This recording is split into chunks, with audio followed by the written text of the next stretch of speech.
عورت کے لیے ایک شادی کا حکم کیوں دیا گیا؟ عورت کے لیے ایک شادی کا حکم کیوں دیا گیا؟ سائنس بھی اسلام کے احکامات کے تائید پر مجبور ہو گئے۔ ایک ماہر جنین یہودی جو دینی عالم بھی تھا کلی طور پر کہتا ہے کہ روئے زمین پر مسلم خاتون سے زیادہ پاک باز اور صاف ستھری کسی بھی مذہب کی خاتون نہیں ہے۔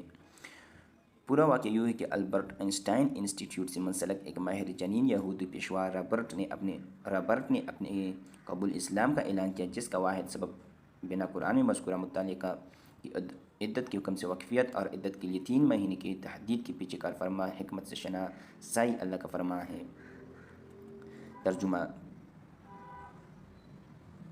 ترجمہ طلقات اپنے آپ کو 3 حیض تک روک رکھے۔ اس حیات نے ایک حیرت انگیز جدید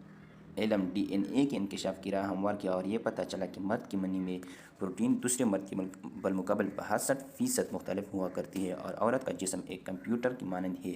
جب کوئی مرد ہم بستری کرتا ہے تو عورت کا جسم مرد کے تمام بیکٹیریاز جذب و محفوظ کر لیتا ہے۔ اس لیے طلاق کے فوراً بعد اگر عورت کسی دوسرے مرد سے شادی کر لے یا پھر بیک وقت کئی لوگوں سے جسمانی تعلقات استوار کر لے تو اس کے بدن میں کئی ڈی این اے جمع ہو جاتے ہیں جو خطرناک وائرس کی شکل اختیار کر لیتے ہیں اور جسم کے اندر جان لیوا امراض پیدا ہونے کا سبب بنتے ہیں۔ سائنس نے تحقیق کی کہ طلاق کے بعد ایک حیض گزرنے سے 32 سے 35% تک پروٹین ختم ہو جاتی ہے اور دوسرا حیض آنے سے 67 سے 72 تک آدمی کا ڈی این اے زائل ہو جاتا ہے اور تیسرے حیض میں 99.9 کا خاتمہ ہو جاتے ہیں اور پھر رحم سبے کا ڈی این اے سے پاک ہو جاتا ہے اور بغیر کسی سائیڈ افیکٹ اور وہ نقصان کے نیا ڈی این اے قبول کرنے کے لیے تیار ہو جاتا ہے۔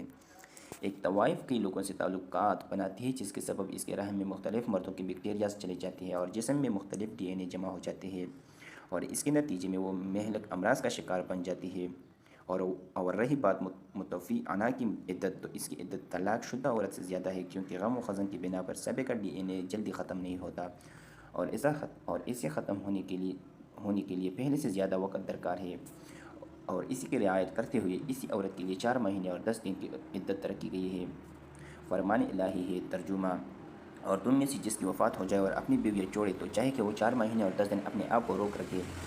اس حقیقت سے راہ پا کر ایک ماہر ڈاکٹر نے امریکہ کے 2 مختلف محلوں میں تحقیق کی۔ ایک محلہ جہاں افریقن نژد مسلم رہتے ہیں وہاں کی تمام عورتوں کے جنین میں صرف ایک ہی شوہر کا ڈی این اے پایا گیا، جبکہ دوسرا محلہ جہاں اصل امریکن آزاد عورتیں رہتی ہیں ان کے جنین میں ایک سے زیادہ 2-3 لوگوں تک کے ڈی این اے پائے گئے۔ جب ڈاکٹر نے خود اپنی بیوی کا خون ٹیسٹ کیا تو چونکہ دینی والی حقیقت سامنے آ گئی کہ اس کی بیوی میں 3 الگ لوگوں کے ڈی این اے پائے گئے، جس کا مطلب یہ تھا کہ اس کی بیوی اسے دھوکہ دے رہی تھی اور یہ کہ اس کے 3 بچوں میں سے صرف ایک اس کا اپنا بچہ ہے۔ اس کے بعد ڈاکٹر پوری طرح قائل ہو گیا کہ صرف اسلام ہی وہ دین ہے جو عورتوں کی حفاظت اور سماج کی ہم آہنگی کی ضمانت دیتا ہے، اور اس بات کی بھی کہ مسلم عورتیں دنیا کی سب سے صاف ستھری پاک دامن و پاک باز عورت ہوتی ہے۔